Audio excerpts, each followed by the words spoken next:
When all right, guys, we're live. Oh, I got a fur ball in my face. What time is it? What time is it? Prime time. Prime time. What time is it? What time is it? Prime time. Prime time. Ladies and gentlemen, boys and girls, it's prime time.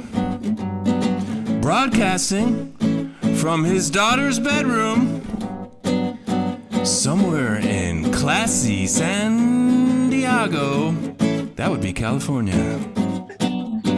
It's your host. Please welcome Mr. Jay Parkin. Yeah. Hey, Jay. Prime time. That was fantastic, Andy. Andy wrote us a theme song, Sharpie. That was the first time we've heard that. I'm floored. That I we think just leveled up as a TV show. that is just fantastic. Thank you so much, Andy Lund. Down there in the corner singing was Andy Lund. I got myself, Jay Parkin, as he, introduced me so ever so kindly, and Chris Sharp up in the corner. Welcome to Taylor Primetime. Our special guest today is our Vice President of Product Development, Ed Granero. How you doing, Ed? Doing great. It looks like we have an extra guest with us. Who's that? You got Murphy here. Murphy? Is Murphy Say hi, Murphy. the Say one hi, who Jay. teaches you everything you know?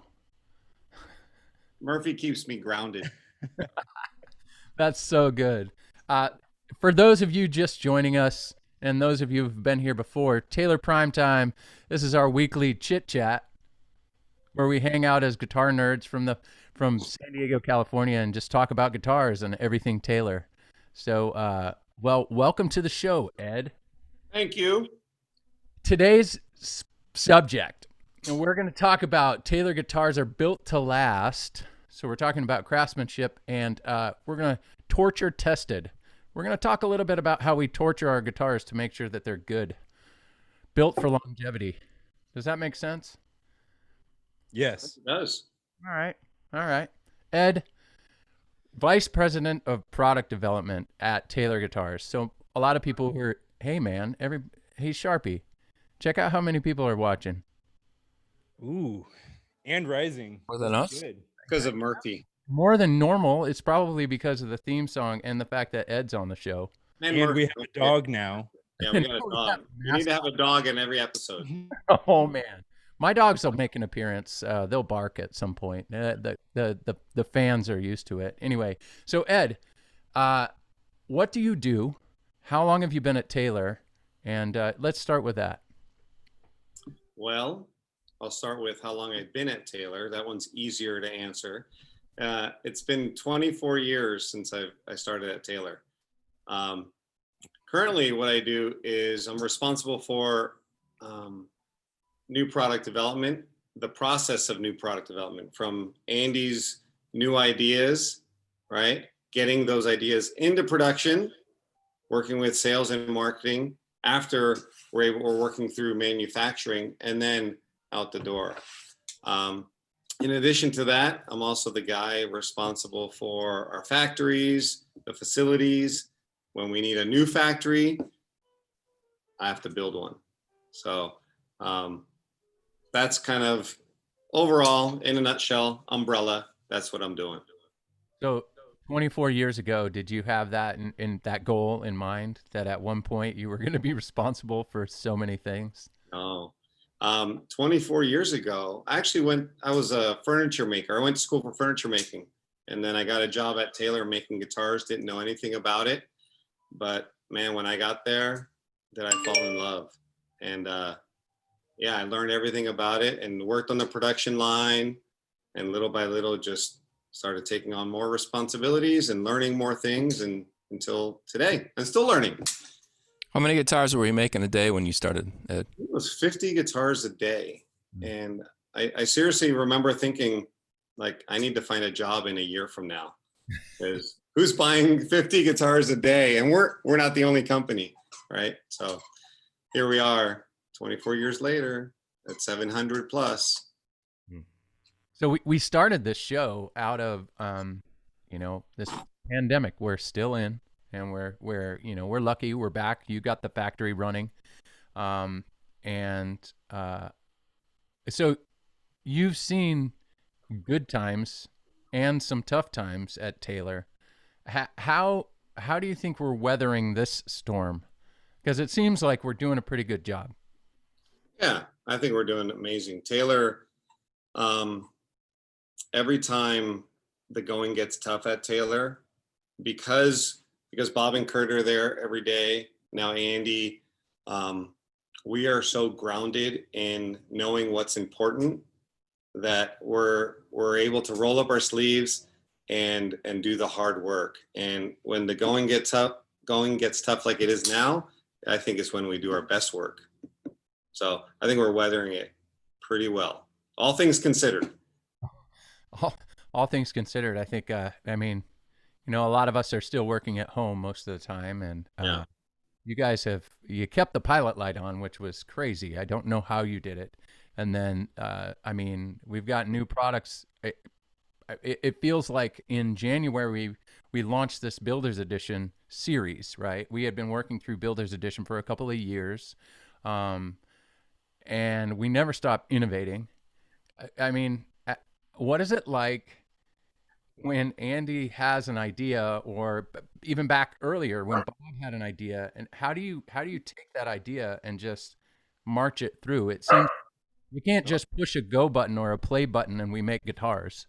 I mean, people may think, we say this on the tour often. I have a joke when people come here and they say, I'm sorry, we're not all robots. We actually have more humans that work here than robots. But I mean, what is that like, taking something from someone's mind and turning it into an instrument? It takes a team. It really takes a village. And like I was saying, we're fortunate that we actually have a great culture of folks who really like to work hard and are passionate about what they do. When you're passionate about something, you're going to give it your all no matter what. And working at Taylor, it makes it easier because we're working on guitars, but it really makes it really easy because of the company itself. And it's everyone. It's not just Bob, it's not just Kurt, it's not just Andy or me or you or any one of us. It's all of us. That's what it's like. So you get the idea, there's an idea, and then it's a bit like herding cats because everybody has opinions. And there's the sales side, there's the marketing side, there's the manufacturing side. Everyone throws in their ideas. And through that process, we just come out with the best thing for Taylor as a whole, right? So we meet, and we are fortunate where we have our own staff of machinists, engineers. We can build anything we want in one of our buildings when it comes to machines and tools. And that's really, I think, one of the, I don't want to say secrets because we share that often, but one of the benefits of Taylor, where we can take an idea one day and the next day or a couple days later have a working prototype of a tool, not just a piece of wood, but of a whole tool that's going to make a piece, it's going to make a part of a guitar. Hey Jay, when we talk about things, you always ask me about what happens at road shows and the questions that people ask, and one of the things that I cover a lot is that I think that when we do a public tour every day when we can, and I always think about the people who end up on the tour who are not guitar players, who are not guitar geeks. They're the family members, they're friends of friends of friends. And I think that they just walk through that tour and everybody's happy and it smells good in there and it's clean and people just think, oh, well, this is how you build guitars. This is the Guitar Factory.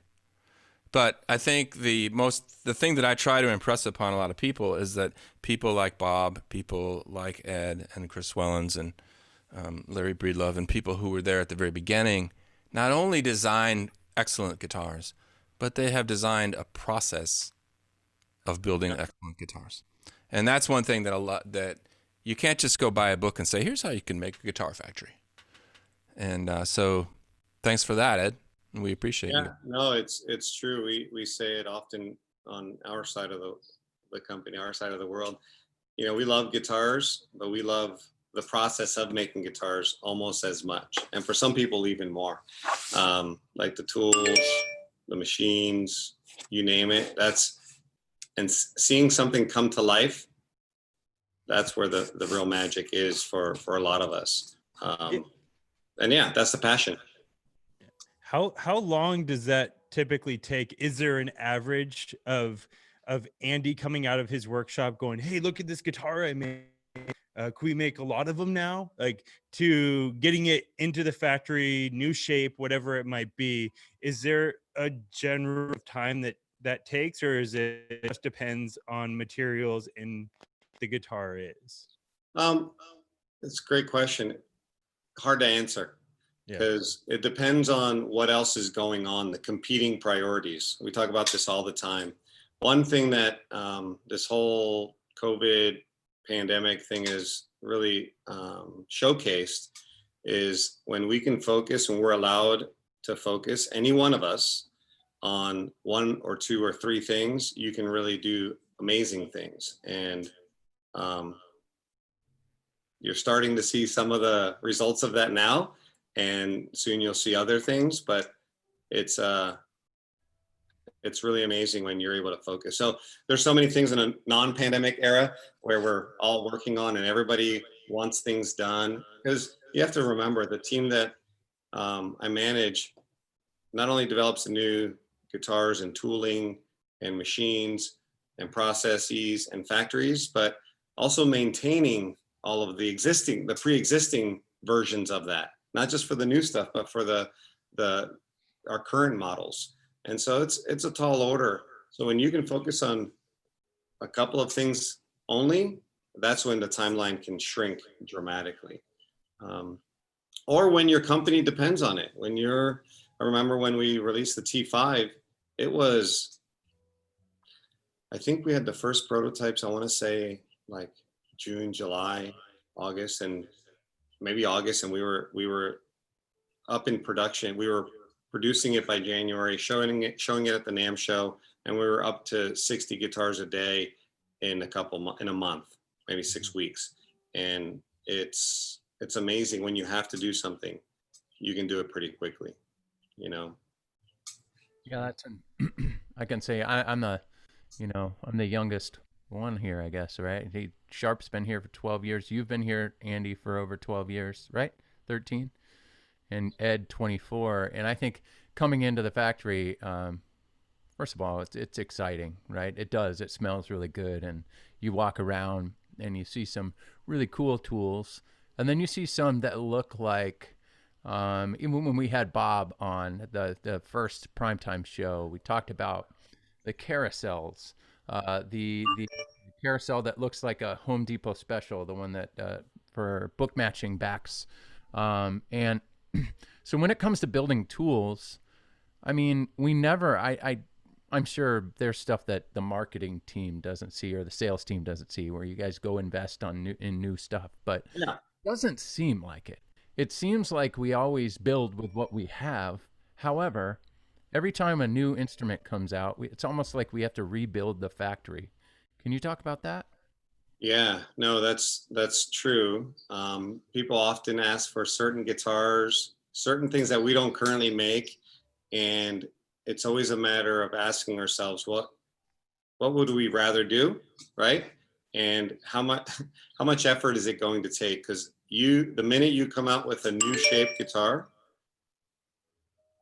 you have to rebuild the factory.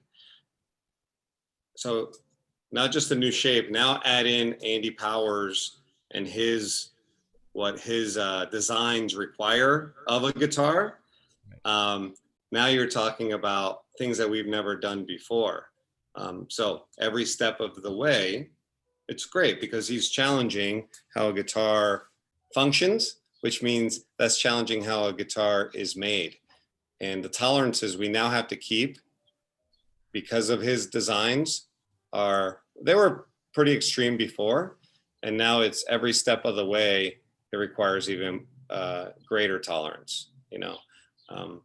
So whether it's shaping a brace, whether it's putting binding on, or even finish, you name it, everything, we touch every operation pretty much every time we come up with a new guitar, right? So yeah, it's a huge tall order, and that's what I mean. It's the same group of folks in El Cajon who are doing that, along with maintaining the factory, fixing things. Yeah, but that's how we do it. Yeah, it's pretty amazing.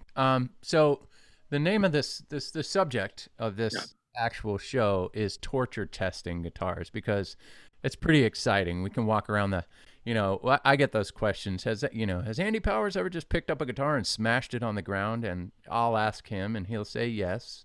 Or, you know, jumping up and down on guitar cases to see if they're sturdy, so on and so forth. We've seen that. But in your 24 years, tell us some of the best torture stories or things that we look at, you know, to make decisions that are going to last for years.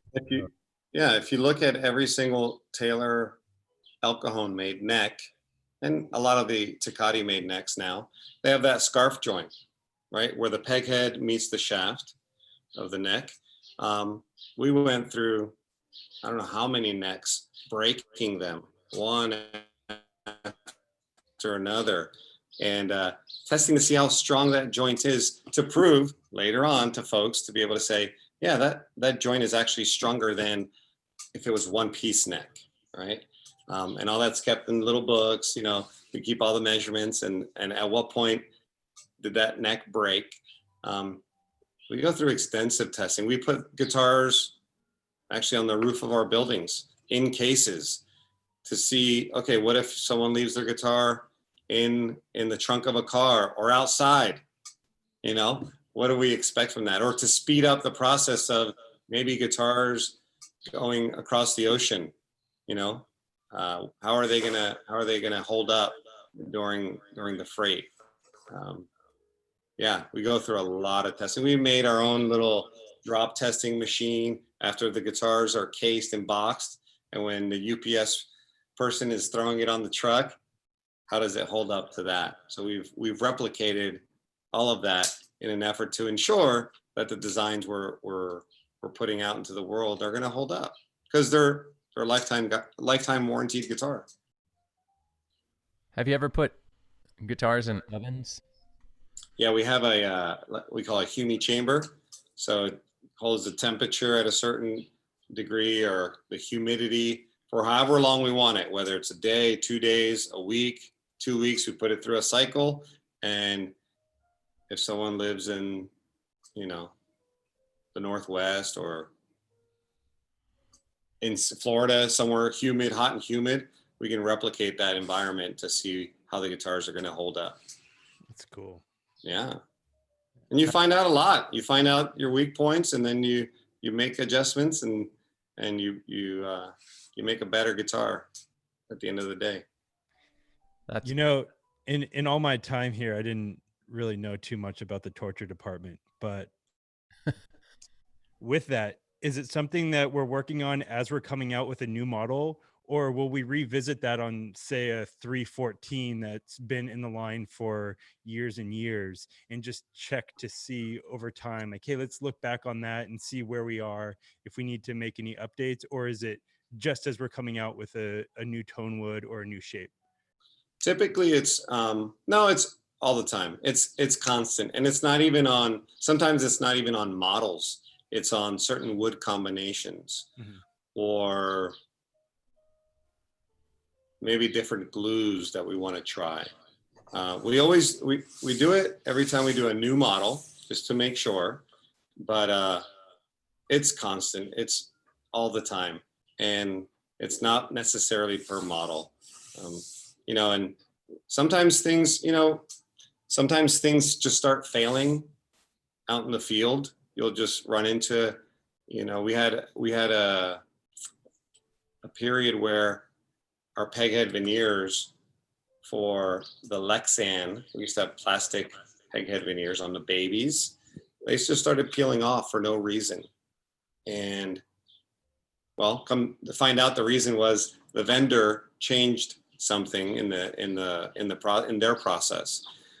And so we had to do a bunch of testing, and we ended up making corrections along the way to fix it. But that's why we try to keep bringing everything in-house. We try to put wood on everything. That wood, though, I'll tell you what, a big part that hardly anyone sees, and maybe I'm sure you guys touch on it during your public tours, but the importance of that milling department when you walk through those doors, and then you walk through the double doors into the acclimation room or the laser room. And that process right there, it's so key to making a guitar that will last a long, long time. Because if you're using wood that's not dried properly, it's going to cause problems down the road. It's an invisible part of our factory that no one really looks at, or a lot of folks don't even consider when they're building a guitar. And so that's one of the things that we hold really important to us. Wow. Yeah, that's really interesting. I had the pleasure of going to lunch with you once with a fella who's going to be on the show soon. His name's Terry Myers, and we discussed. You made a comment, and it was that Andy and Terry will go round and round and argue round and round for 0.02 of an inch, over 0.02 of an inch. Oh, yeah. Why do we care? Why do we care about 0.02 of an inch? Why wouldn't you care? Yeah, and it's true. Terry, Andy, we'll all kind of go through this whole thing of pushing it to the limit, right? And challenging what something looks like. Perhaps maybe it's a curve, maybe it's a certain line, or even just the dimensions of something, and making sure we're holding a tolerance. Why does it matter? Because people will notice. You might not see it. You'll probably feel it when you walk by a guitar, when you just look at the lines of it, an inlay. You'll probably notice something. Again, you might not even be able to pinpoint it when you're feeling that neck. That's why we do it, because it matters. There's actually no detail too small for us. That's pretty intense. Sharp, what is the most interesting question you've had on a tour regarding tooling and or craftsmanship?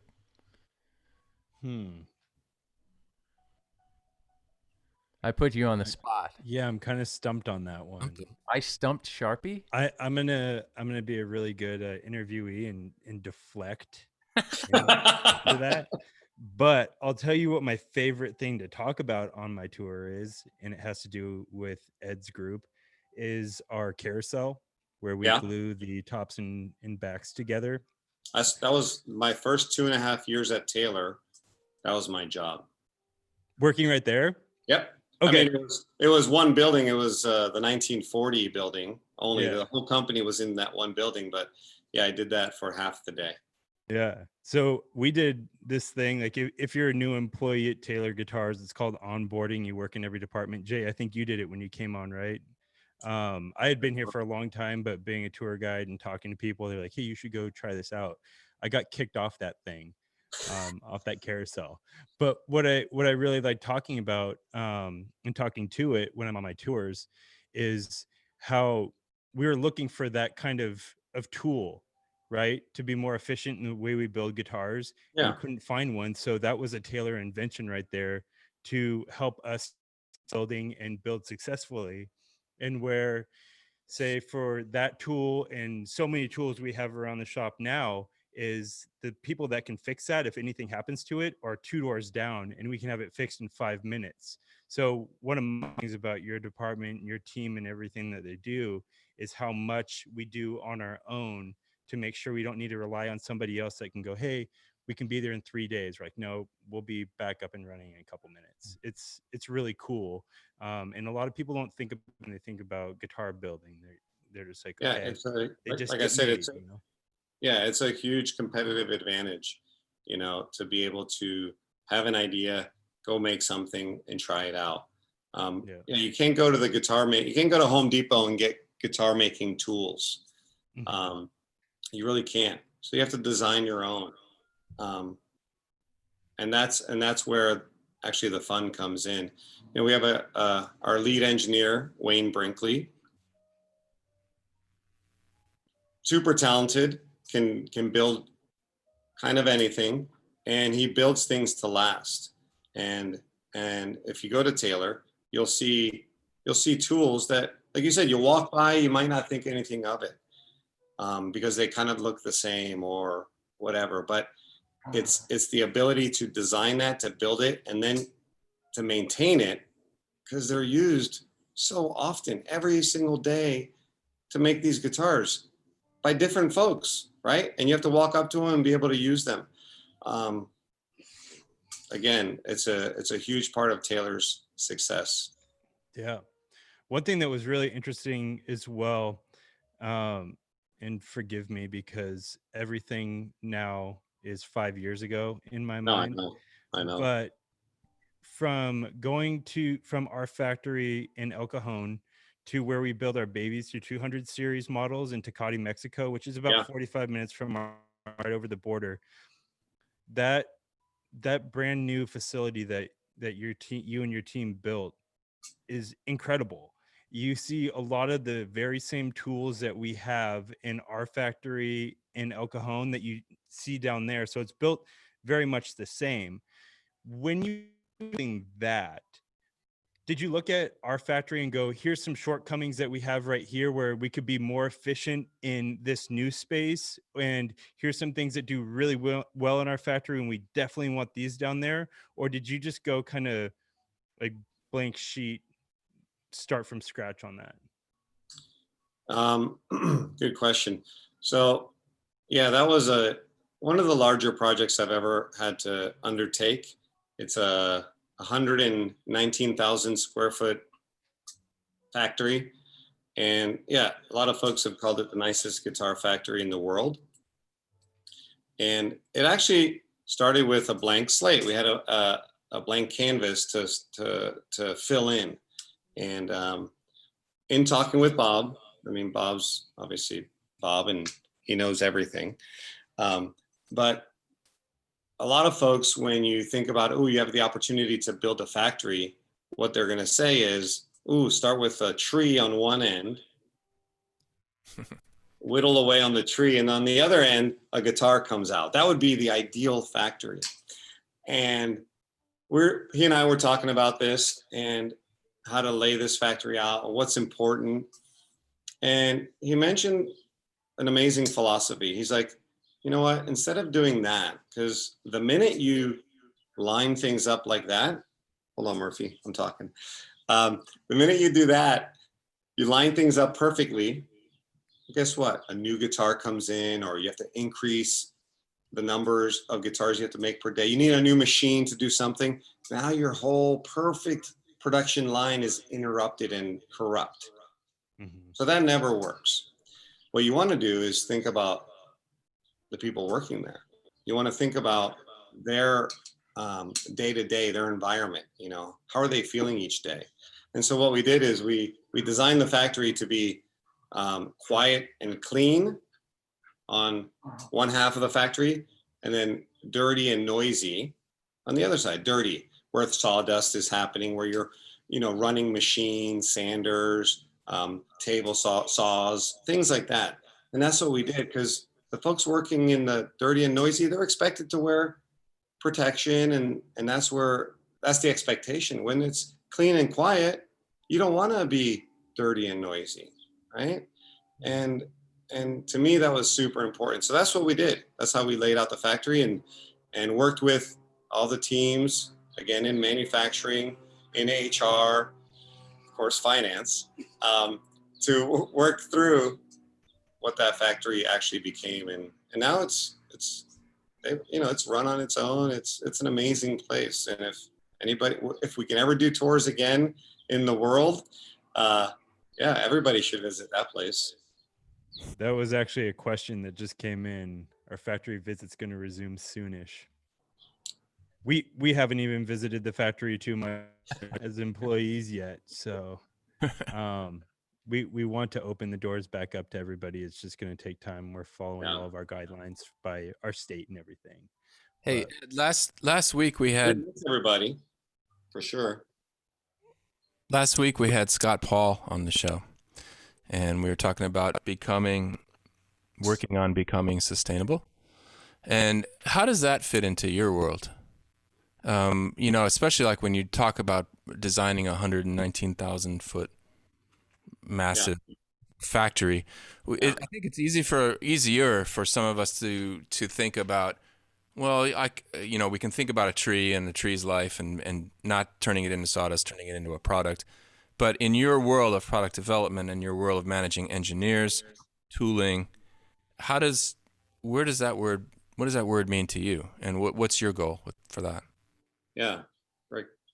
It means a lot of things. So on the guitar side, what it typically means is we're working with new woods, right? You see it with urban ash, and it's an amazing wood, guitar wood, but we have to learn how to actually work it. And that means the tools that we're using or designing and building have to be a little bit different than the ones we're using for other woods. That's what it means for us on the engineering side. For the factory side, we're always looking at ways to be more green, whether it's solar or LED lights everywhere, or recycling our waste, planting gardens all over the factory, where we can grow food. That's what we're doing there. So yeah, it touches kind of every aspect of what we're doing, no matter what group it is, but of course in different ways. Yeah, that's pretty interesting. Last year at some point I walked over, it's mainly by your building, Ed, and I see all these vegetables growing. I asked, what in the heck are these all about? What is this? Why are there vegetables growing everywhere? And someone then later told me, because we're growing vegetables to have a salsa contest. Yeah, that was awesome. There's the green team at work, and they came up with this idea and just started planting vegetables, peppers and tomatoes and onions, and you have to have some fun too. And who doesn't like salsa? Yeah, when's the contest? Did I miss that, or I don't know. Well, I want to be a judge. If you guys, I don't know if any of you have ever grown food. So the first time around, maybe you're not that successful. It takes a couple of rounds. You got to do some prototyping. It's funny, man, because I've worked pretty closely with Bob doing video work and stuff, and we had to shoot some video over at his house once, and he showed me that every single part of his land that's plantable has food growing on it. I mean, you look at people have landscaping in the front, but when you drive in front of Bob's house, it's like Brussels sprouts. Totally. It's so great.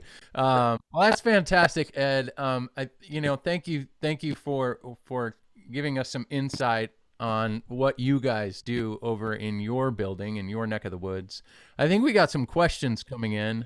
Got some questions in the live feed, and then we have some questions that were emailed in. And this is a part of the show where Sharpie takes the wheel. He starts asking you some questions. Want to take it over, Sharp? Let's see. I'm going to start digging through and see what we have on. So some of these questions that did come through via were not related to tonight's questions or topic. I'm sorry. But let's see. There was one that was pretty cool that came through. Give me 1 second. Jay, give me like a little bit of music or something. I got one. Yes. I'm gonna get rid of Murphy. Remember it? All right. Oh, okay. You got one? I got one. Okay, go for it. I'll go. I got after you. When are we going to build a Builder's Edition GS Mini? See, I went right over that one. It's not on the roadmap. I'm just gonna say that. You know what's awesome about working at a company is you can often blame it on the roadmap. It's not on the roadmap. Wonderful. Sharpie, take it away. How do layered back and sides guitars compare to solid wood in terms of tone and melody? Is there a difference in that? And I'm going to take it away from that real question and going in R&D. Is there differences when you're working with layered woods? Because it is wood. It's just 3 layers, correct? Versus a solid wood. How does that work? So I totally just hijacked your question, Brian. I'm sorry, but I made it my own. Yeah. Now, you touched on it earlier a minute ago with the Tecate factory and the fact that the same machines are down there pretty much.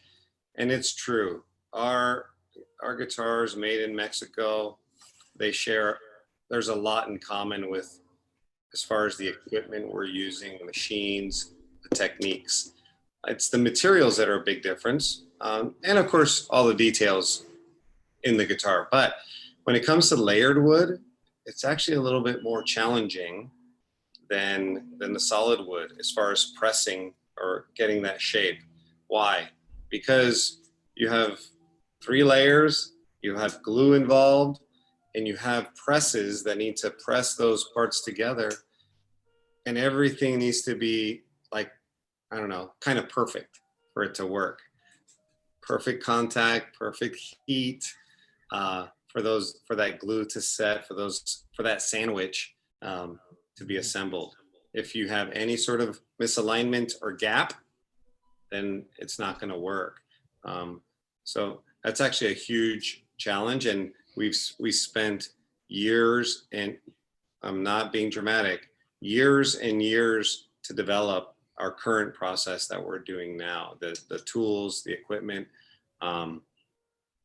Yeah, so it's a big deal. Not to take anything away from the solid wood, because if you've been to the El Cajon factory and you see those side benders, they're a marvel too, because you push a button and arms start folding and moving and bending sides. So that's really, really cool. But yeah, the tolerances kept on the layered sides have to be pretty tight. That's great. Hey, Sharpie, I got a question. Ooh, yeah, I have one after you too. This one, it's a good one. It's by Gabriel. Ooh, I was about to do that one. Good one. Gabriel who? Gabriel O'Brien. Yes. This guy Gabe O'Brien. All right. He's in here all the time. I know him. Love him. What's an example of guitar damage you've seen that made you rethink the process? Well, that peghead veneer example I was telling you earlier, that was we dove in and had to change the entire process, not just the process, but the materials too. That was one. That was the most recent one that I can think of. There were ones in the past where,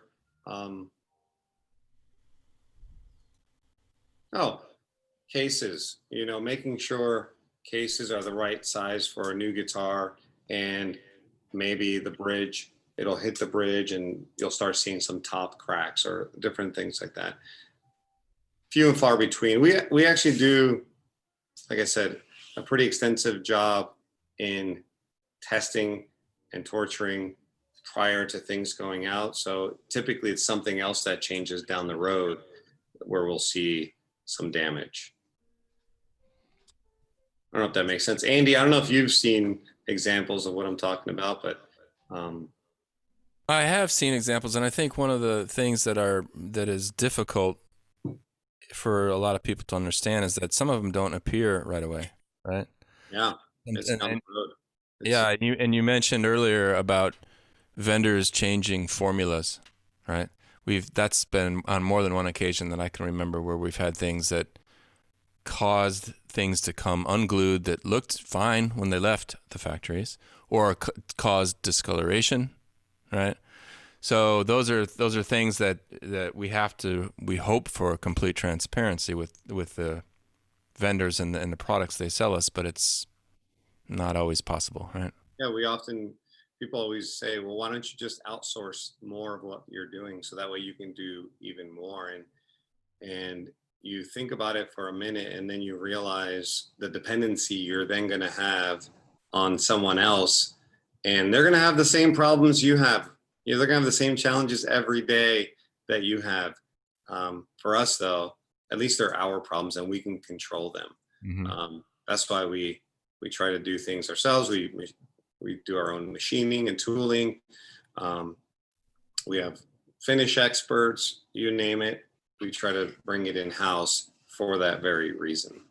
I think one of the things that you guys have done a really good job on also is being proactive about problems. And I can testify to this as before I worked here for Taylor Guitars, I worked in retail for almost 20 years, selling guitars, selling keyboards and stuff. So had experience with lots of other manufacturers and suppliers. But I remember when there was a problem when we had an electronics problem, and I got a phone call from my rep at Taylor and said, hey, let me know all the serial numbers of the guitars, the USA guitars you have in stock, because I'm going to send you brand new preamps. And I, at the time, I didn't even know there was a problem because nobody had noticed it, and none of my customers had noticed it. But you guys reached out and said, we're going to replace this, no cost. And within 4 days, there was a FedEx box at my door of new preamps. You're welcome. Yeah. And then you're like, I need to pretty work awesome. for that company. And then, I need to work. Is that how it went? Yeah, something like that. Yeah, it was close to that. It's funny. I told this story to Bob the other day. Why is that?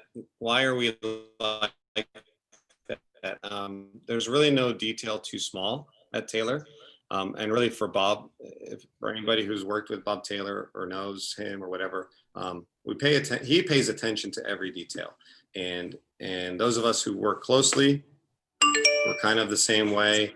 And I mean, there's one day where we're big enough now as a company and important enough where for the city that the factory that where our headquarters are in, El Cajon, there's a sign that says welcome to El Cajon, and and it says home of Taylor Guitars, and there's a Taylor Guitar logo, okay, on the sign. And I'll never forget, he comes in one day and says, hey Ed, can you do me a favor and call the city of El Cajon and have them tell them they just planted some flowers in front of the sign, and they're going to grow eventually to where it's just going to cover the whole sign. They should change that, because they just made this really nice El Cajon sign, and now they're doing this. And it's that attention to detail, that level of attention that goes through kind of every part of the guitar, the factory, the business, our lives, everything, you name it. And that, I think that's the whole preamp thing, Andy, that you were talking about, getting that preemptively. It's attention to detail. So preamps and petunias, right? Raven wants questions. So we're going to go into some questions. I've got a question that came through from Melissa that I liked, if I can. Yep, go for it. That one. Melissa had asked, what happens to all the sawdust from the factory? Now, that's a cool question. We were talking about how there's the quiet and clean areas, the loud and dirty with the sawdust. I mean, you can see around our factory and in the building that Andy, Jay, and myself work at, there's bags of sawdust outside that come through these tubes that are blown out. What happens to all of that when we're done with it? So it's kind of fun. It's actually really cool. Big containers are filled with sawdust, and actually a local landscaping company here in El Cajon takes it and they use it for their process, making mulch or whatever. And so that's what happens to all that guitar wood here. And then in Mexico, we're doing the same sort of thing, but we are actually, and I'm not sure if we still do this, I have to find out because it's been a few months since I've checked in, but a skateboard company in Mexico that you guys buy, whoever buys skateboards, they make decks, skateboard decks for a lot of different brands. They would use the sawdust in one of their processes, like to burn and create heat, right? So that's what they would do. So we find a lot of different uses for our waste. So some really nice mulch and some really nice skate decks. That happens with that sawdust. Taylor guitars. Here's a great question by Philip. Have you ever nixed an innovation that failed Yes. a torture test? Because of a torture test? Yeah. Probably not nixed it. No, I can't remember of nixing anything. Definitely things have changed or were tweaked as far as after learning, you know, about the failures. Someone asked another question that's good. Have you tested urban ash as a tone wood? I'm thinking we have. Oh yeah. How does it hold up in torture testing compared to unconventional or conventional tone wood? It's great. It's actually really, really great. You know, Andy's talked about it, like really old or old growth mahogany. That's how it works. It's really amazing.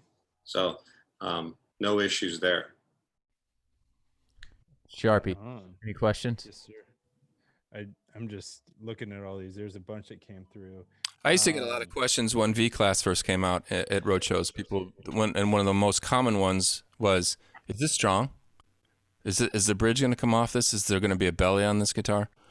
And the quick answer was that it turns out it's stronger, but also we didn't release that guitar to the public till 4 years after Andy had built prototypes. So there were guitars around our campus and at Andy's house, strong to tension for 4 years. Yep. Before we ever came to market.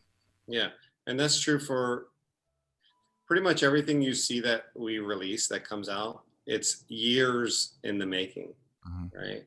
We might not be actively, it might not be an active project where we're building tooling for it and getting it into production, but yeah, we do a lot of testing years prior so that we're super confident when it comes time to actually making them for the public that they're gonna hold up the way we think they'll hold up. Yeah, absolutely. We do that for everything. Now we keep going a little bit closer to our deadline time, but there's a really good one that came through. Can you talk a little bit more about torture testing V? People have asked about its longevity. So V Class we released a couple of years ago, but we've been building V Class guitars prior. We talked to Andy about that a couple of weeks ago on this show. Is that something that now that it's out, are we continuing to test it? Especially with that being the first iteration, I would imagine there's going to be different versions of V Class down the line of the next coming years. Is that something that's continually being tested right now? Yeah, it's tested. So you do with any product, with any, for us guitars, you do the initial heavy lifting as far as testing is concerned. And then once you're confident that it's going to work, then you start.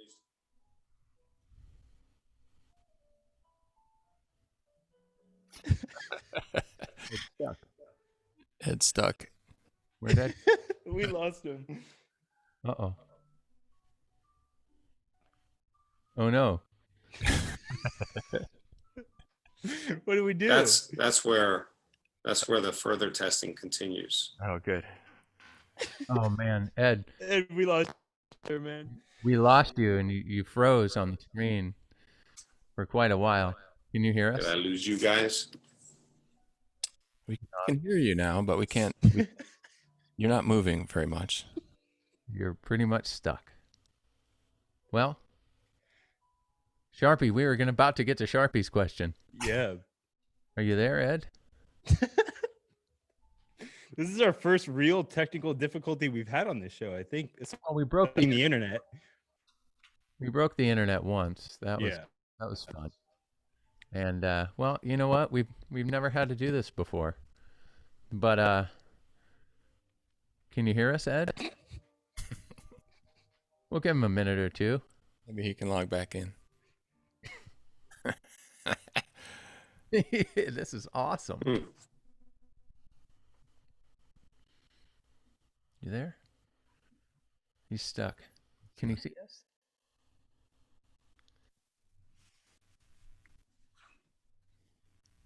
Someone just said you didn't torture test this. Oh, good. We didn't torture test Zoom. Yeah. You know, we try and make these shows as low budget as possible. Oh my god, this is Gabe just all said- right. So anyway, are there any general that you might have for us before we end up wrapping up the evening? We'll check and see if Ed can join us. But if there's anything else that comes through. He just sent me a text message. You guys are all frozen. It's not us. Well, Taylor Primetime. There he is. Fantastic. Oh, we got him back. All right, sorry. Woo! That wasn't awkward at all. That was so great. You know, we kind of all just froze there for a little bit, and we were looking at you. We should have Yeah. just stopped. Yeah. So you know what? I right into Sharpie's question.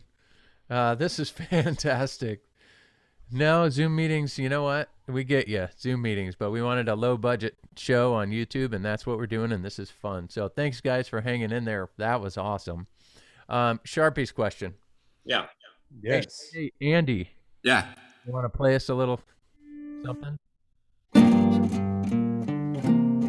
Sometimes he stumps the guest. Who knows what he'll say next? Don't worry, there's no test. Here comes Sharpie's question. Hands down, the best episode I've ever been on this show. First of all, That's so good. That's incredible. Thank you, Andy. Ed, you had talked about how you've been at Taylor Guitars for 24 years now. Let's move to specifically the topic of the night, research and development, and your role in that area. I know that one of your biggest undertakings you have had is the Tecate factory. In your time in this role, what's been the project that you're most of outside of the Tecate plant? You said most proud of? Yep.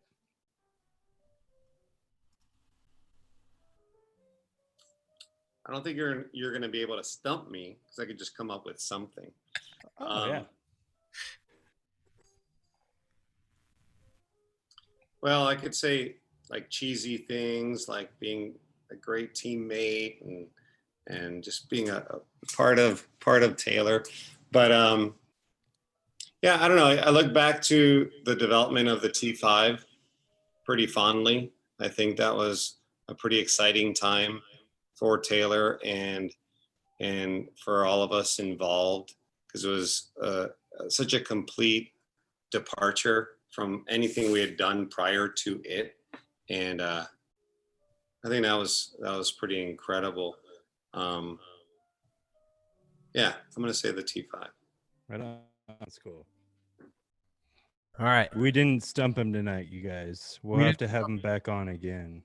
We didn't stump him. I think we're going to have to have him come back. I agree with you, Sharp. That's a good. Yeah. Okay, Ed, we're going to think of another subject, and next time we're going to stump you. All right, I can't wait. We did get a question in the feed over here for Andy Lund. What guitar are you playing? Because you would have been a really good Beatle. Ooh. I am playing an Academy 12 nylon tonight. It's Nice. a wonderful guitar, and if you guys are looking for a nylon string guitar, Andy Powers would say that's his favorite nylon string guitar that we make. I agree. This thing I play probably more than any other guitar that I own, and it just sits on my couch, super comfy. I love the sound of nylon strings, and it's just easy to play, and it just fits right in with the Primetime groove tonight. So that's where I went with this one. You really nailed it with the music tonight. We appreciate I'm it. honored that the songs premiered on this episode. Oh yeah. We do without hearing them first. So All right. Thank you. everybody for joining us tonight. It's always fun to hang out with you guys on Tuesday night. Thank you, Ed, for joining us. Our VP of product development and a bunch of other things, Ed Granero. Thank you very much. And My your pleasure. dog, Murphy, wonderful guest appearance by your dog. That's fantastic. Thanks, Andy Lund, for the music.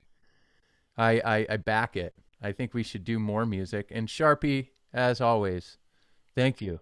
Thank you for being sharp. I think that Andy needs an album. We need to work on a EP of his primetime music. I'm fine now. I'll Maybe keep do it. All right. So thanks for hanging out with us. Next week, we're talking about playability for life inside Taylor's neck design with Rob McGargle. Oh, man. Fun. Next week's going to be a treat. You guys need to get your questions ready and come hang out with us. Thanks again. It's always fun hanging out with you guys. And until next week, thanks and see ya. Thanks, Jay. Bye-bye. Hey guys.